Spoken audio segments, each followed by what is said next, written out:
Some people rob banks. My cousin tried to rob me with a cupcake and a wedding binder. When Lucia asked me to co-sign a $30,000 wedding loan, I should have laughed. But I didn't. I actually thought about it. What I didn't realize then was that the loan wasn't the worst thing she'd ask of me. My name is Gianna Romano, and until last year, I thought I had a pretty solid life. Good job in HR, a condo I loved in Ottawa's West End, a husband who made killer risottos on Sundays, and a close-knit Italian family that had drama, but not the backstabbing kind. At least not back then. Lucia is my cousin. Technically second cousin, but we grew up like sisters. She was always the louder one, the prettier one, the one who got out of trouble with a hair flip and a Zia. I didn't mean it. I was the responsible one, the planner, the designated driver, the one who had to explain to Nana why Lucia's eyeliner was halfway to her temples. So when Lucia got engaged to Dario last spring, I was genuinely happy for her. I was married already, 7 years with Marco, a physical therapist who worked out of a private clinic in Canada, and Lucia looked like she was finally settling down. She'd bounced between jobs, cities, and more boyfriends than I could count. But Dario seemed different. He was quieter, a little nerdy, but had a steady job and clearly adored her. I got the call on a random Tuesday evening. Marco was out late with a patient, and I was curled up on the couch with a glass of wine and my laptop. Lucia's name lit up my phone. "Hey, can I come over? I made cupcakes." It was her version of a peace offering. Or a bribe. I said yes, of course. She was family. She showed up wearing leggings and an oversized hoodie that probably belonged to Dario. No makeup, hair in a messy bun. Still somehow looked like an Instagram post. She had a dozen cupcakes in a bakery box and a lavender binder labeled Lucia plus Dario forever. "I need help with wedding stuff," she said, flopping onto the couch beside me. I laughed. "What part?" "Budgeting? You're not exactly known for that." She fake pouted. Okay, rude, but fair. We spent the next hour flipping through the binder. Swatches of cream and blush, photos of venues, screenshots of Pinterest centerpieces. She wanted a vineyard wedding, even though we lived nowhere near wine country. The venue alone was $15,000. The flowers? Another $6,000. I didn't say anything at first. I figured she just wanted to dream. Then she cleared her throat and said it. "So, I'm asking a huge favor. Here it comes. Dario and I are applying for a small wedding loan, just $30. My credit's decent, but Dario's is May, and the bank said having a co-signer with stable income would help us qualify for the lower rate." I blinked. "You want me to co-sign?" She nodded, biting her lip. "You're the most financially stable person I know, and trustworthy, and I'd never let it fall on you. Like ever."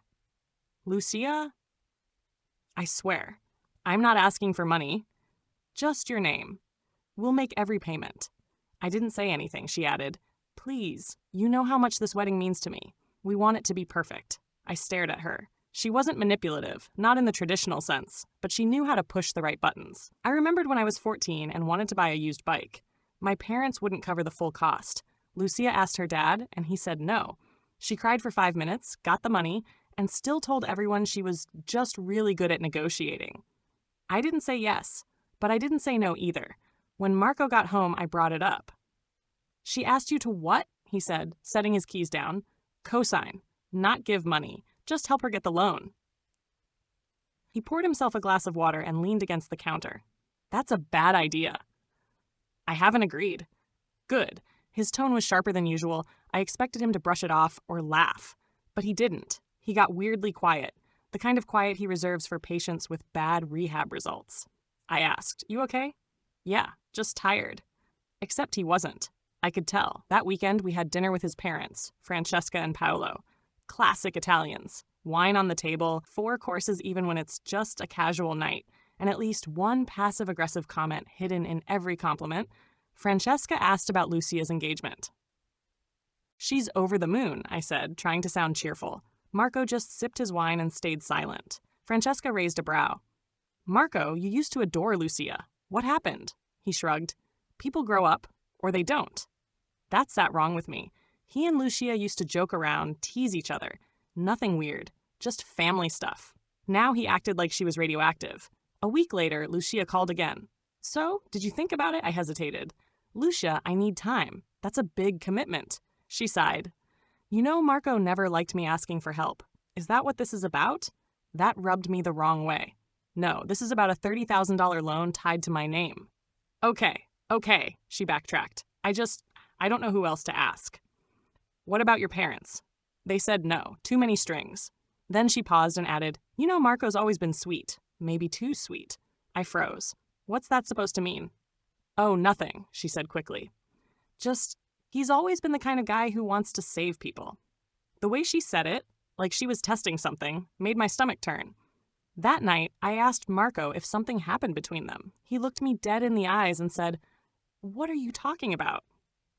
Lucia made a weird comment. She always does. That's not an answer. He put down his fork and rubbed his temples. Gianna, I've been working 50 hours a week. I don't have time for drama.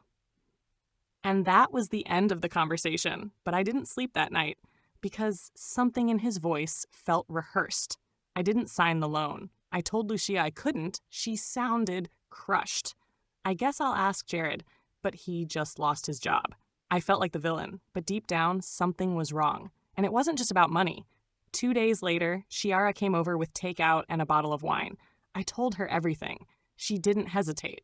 You're not paranoid. Something's off. You think so? She popped open the wine. Trust your gut, G. You're not a jealous wife. You're a woman connecting dots. And I was, but I hadn't seen the picture yet. Not clearly. All I knew was that something had shifted between my husband and my cousin. And I was done pretending I couldn't feel it. They say when someone starts lying to you, it's not always their words that give them away. It's their timing. And lately, Marco's timing was always off. He was working later than usual. Coming home exhausted, barely talking. Most nights, I'd ask how his day was, and I'd get short, vague replies like, busy, or same old. When I pressed, he'd just say he didn't want to talk about work at home. He stopped touching me, too. Not in a dramatic, movie scene way, just little things. He didn't put his hand on my lower back when we walked into restaurants. He didn't kiss my shoulder while I was cooking. He started sleeping further away from me in bed. I noticed. I always notice. And the worst part?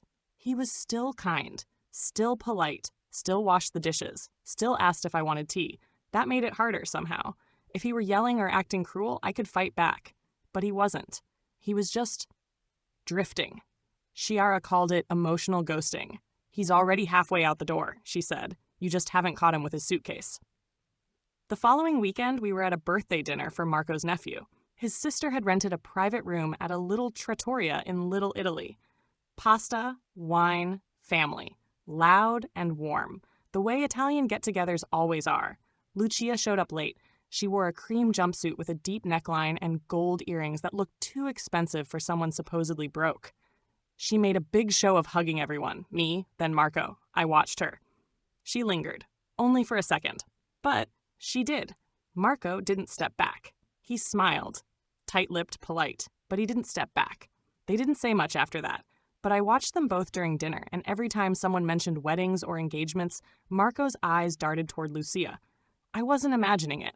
I know when people are hiding something, and my husband was hiding something. That night, I waited until he fell asleep. He had this habit of charging his smartwatch on the bedside table and never putting a password on it. It was an older model, so the messages just sat there, easy to read. I wasn't looking to be a spy. I just needed to know. I scrolled through recent notifications. A few from work. One from me. One from Elle. I opened it. Can't sleep. Thinking about that night. Do you? The timestamp was from 2 weeks ago. I scrolled down further. We said we wouldn't talk about that anymore. You said that. It was a mistake. Was it? I closed the screen, placed the watch exactly how I found it, and stared at the ceiling for the next 6 hours. I didn't tell him I knew. Not yet. I wasn't ready to hear him lie to my face. I needed more, not for revenge, just for my own sanity. I wanted to be able to look him in the eye and say, I know exactly what you did, and when, and with who. So I started small. I told Lucia I'd help with wedding planning again. She was thrilled. Oh my God, I knew you'd come around, she said. Bridesmaids are dropping like flies. You're the only one I trust. I wanted to throw up when she said that. We met for coffee the next day at a quiet cafe near Byward Market. She brought her binder again, plus a tablet full of mood boards. We went over vendors and pricing. She talked a lot about aesthetic and vibes. I nodded and pretended to care. Then I asked her if she had a shared wedding folder, Google Drive or Dropbox or anything like that. Oh yeah, I can send it to you. I keep everything in there. Contracts, design stuff, guest list. Perfect. Later that night, when she sent me the link, I waited for Marco to leave for his gym session, poured a glass of wine, and opened the folder. Most of it was boring. Most of it like spreadsheets, photo inspiration, menus. Then I found a subfolder labeled Private inside the main folder, hidden under MISC. Inside were 3 things: a PDF of hotel reservations dated back to December, 2 nights at the Novotel downtown, name on the booking, Marco Romano, a photo of a keycard on a nightstand, next to what looked like Marco's phone case, a screen-recorded clip from a FaceTime call, just a snippet, but I could hear Lucia's voice say, "So you miss me more than her?" And Marco's voice, low and tired, "Don't make me answer that." I didn't cry. I didn't even scream. I just sat there, wine untouched, and felt something detach inside me, like a string snapping loose.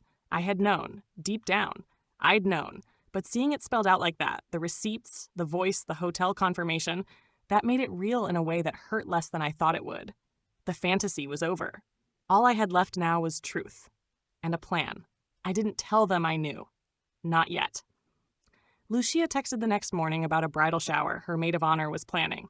"You better be there," she said. "It won't be fun without you." She had no idea. Marco asked if I wanted to do brunch Sunday. I told him I'd be running errands with Chiara. He didn't press. That weekend I met with a lawyer. I didn't want drama. I didn't want to fight over furniture. I wanted a clean exit, with proof of infidelity on my side in case things got messy. We started the paperwork quietly. I moved a few things to a storage unit, changed the password on my email, pulled our joint savings into a separate account.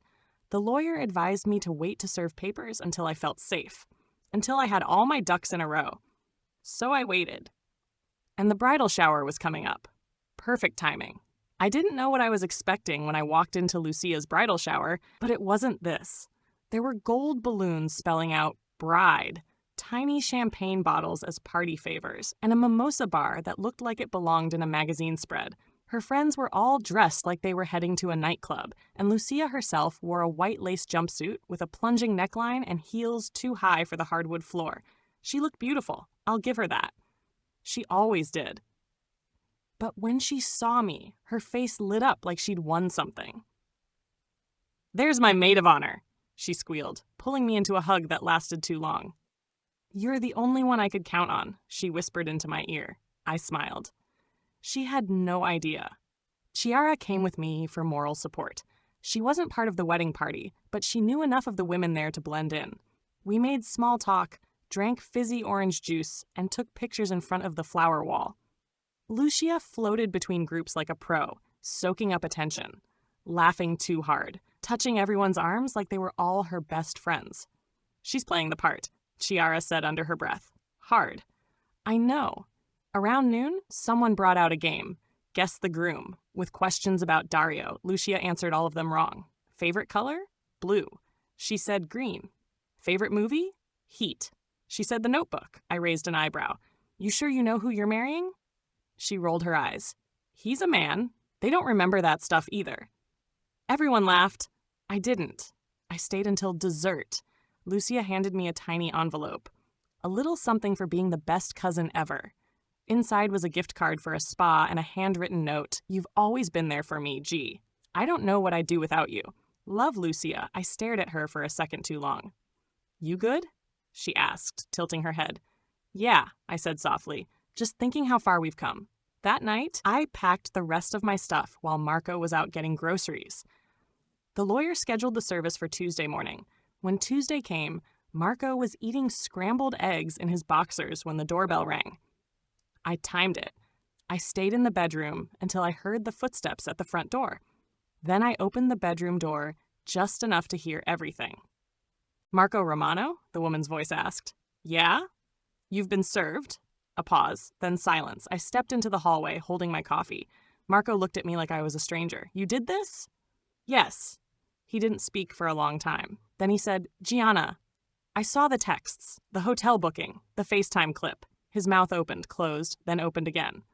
You didn't mean to get caught. That's different. He ran a hand through his hair. Lucia told me it was over, that you two weren't close anymore, that you'd drifted. And you believed her. I wanted to. That hurt more than I thought it would. I didn't want this, he said. You had choices, I replied. You just didn't make the right ones. He looked down at the papers in his hands. So this is it? It's been it for a while, Marco. You just didn't want to look at it. He didn't follow me when I walked out. That told me everything. I stayed with Chiara that week. She gave me the guest room, fed me lasagna, and let me cry into her throw pillows without saying anything smug like, I told you so. We watched reality shows and made lists of everything I'd get back in the divorce. My condo, my car, the espresso machine. Marco didn't argue for anything. I think guilt made him passive. A week later, Lucia called. Hey, she said, like it was any other day. You okay? I almost laughed. You slept with my husband, I said calmly. She didn't respond right away. When she did, her voice was small. It was just once. I saw the messages. She exhaled. I didn't plan it. We were drunk. He said you two weren't happy. Then you made it a thing. Don't lie. Another pause. You were always the one everyone respected, she said. The smart one. The one who had it all together. That gave you permission? No, but it made me feel invisible. And there it was. Truth. Ugly and pathetic and real. I loved you like a sister, I said, and you treated me like competition. I'm sorry. No, you're not. You're sorry I found out. Then I hung up. Dario called me 3 days later. He wanted to meet for coffee. I don't know what Lucia's told you, he said, but something feels off, and I can't get a straight answer from her. We met at a coffee shop near his office. He looked tired, pale, like he hadn't slept in days. I didn't dance around it. They had an affair, I said. He blinked. What? Lucia and Marco. At least twice. Maybe more. I have proof. He went silent. Then he pulled out his phone and stared at it like it might betray him. I had a feeling, he said quietly. She was distant. Wouldn't talk about wedding stuff. Got annoyed when I asked about money. She tried to get me to co-sign a loan, I added. He looked up sharply. She said her parents wouldn't help. They wouldn't. They knew better. He sat back in his chair. Thank you for telling me. I nodded. What you do next is your choice. He smiled bitterly. I think that part's already decided. Lucia's wedding was canceled the next week. She made a long Instagram post about putting herself first and listening to her heart. The comments were full of sympathy. She turned off DMs. She blocked me. I didn't care. I had closure. I had peace. I had myself. People always assume when you find out someone cheated, you either scream or cry or throw something through a window. I didn't do any of that. What happened between Marco and Lucia didn't explode. It eroded. By the time the dust settled, I didn't feel rage. Just quiet. The kind that seeps into your bones and makes you question how much of your life was real and how much of it was just you hoping it was. The divorce went through in 6 weeks. We had no kids, no property battles, no custody fights. Marco moved out without a word. He took his clothes, his guitar, and the stupid neck massager he always used while watching TV. I didn't stop him. I didn't even ask where he was going. I didn't want to know. Lucia tried to reach out one more time. It was a voice memo, not a call. She said she was working on herself, that she was in therapy now and learning to deal with deep-rooted insecurity. She said she missed our bond, that she was sorry she messed it all up. I didn't respond. There's something about betrayal that rewires how you listen to someone. Even their apologies feel self-serving. I don't know if she truly regrets what she did or just the fact that her life blew up. Either way, I wasn't her rehab project. We weren't 16 anymore. I wasn't interested in fixing what she broke. I spent a few months living out of boxes. The condo felt unfamiliar without Marco's stuff in it. I painted the bedroom a soft green, replaced the rug in the hallway, threw out the pan he always burnt eggs in. Chiara helped me move things around, and my parents came over more often. My dad built me a new bookshelf for the living room. My mom brought containers of lasagna and cried into her wine the first time she visited after the split. You always try to keep everything together, she said.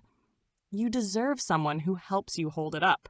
She was right. I spent years trying to carry people who wouldn't even offer a hand. One Sunday, I found myself walking around Dow's Lake by myself. It was warm enough for the rowboats to be out, but cool enough that the air felt crisp. I sat on a bench near the water and watched the sky shift over the lake. I'd always loved Ottawa in the early fall. Quiet, golden, full of that clean slate feeling. A man walked past me with his daughter on his shoulders. She was singing the alphabet song at full volume. He looked exhausted but proud. I smiled. Not because I wanted that exact life, but because I didn't feel bitter watching it. I wasn't angry at love. I was just done begging for crumbs of it. I started going to therapy again. My therapist, Rosa, asked what I wanted from this chapter of my life. I told her I didn't want to define myself by what happened. Not the marriage, not the affair, not even the aftermath. I want to trust myself again, I said. She nodded. That's a good place to start. I took a solo trip to Montreal. I ate almond croissants in quiet cafes, walked through bookstores for hours, bought earrings from a street vendor who called me Bella Signora. It wasn't a transformation. It was just space. And in that space, I felt something settle. Not peace exactly, but something close. One day, months later, I ran into Dario at a food truck downtown. He looked different. Thinner, sharper, like he'd cut off more than just Lucia. We chatted awkwardly for a minute. Nothing deep. I got a dog, he said. Named her Luna. I laughed. Of course you did. He smiled. She hates men. Fitting, right? I raised my coffee cup to him. Cheers to new beginnings. He held up his smoothie. Cheers. And that was it. Not a meet cute. Not a hint of anything. Just two people who'd been burned by the same match, quietly surviving the ashes. Lucia moved to Vancouver a few months later. I heard through Alessio that she was working as a bridal consultant now. Ironic. Marco, last I checked, was renting a basement apartment in Gatineau and teaching yoga. Apparently, he tells people he's on a healing journey. Let him heal. Let them all figure out who they are. I stopped trying to keep tabs, stopped looking them up, stopped letting their choices take up space in my head. Life didn't fall apart. It just opened up. The other day, I passed a bridal boutique on my walk home. The window was full of white dresses with soft lace and beaded sleeves. I didn't feel anything. Not anger, not regret, not even nostalgia. I just kept walking. And in that moment, I realized I hadn't just moved on from them. I'd come back to myself. No drama, no big moment, just a quiet knowing. I was whole again. Thank you for listening. If you enjoyed, please like, share, and subscribe for more content. If you want to share your stories, please comment below. Additionally, what is your opinion on the poster's decision?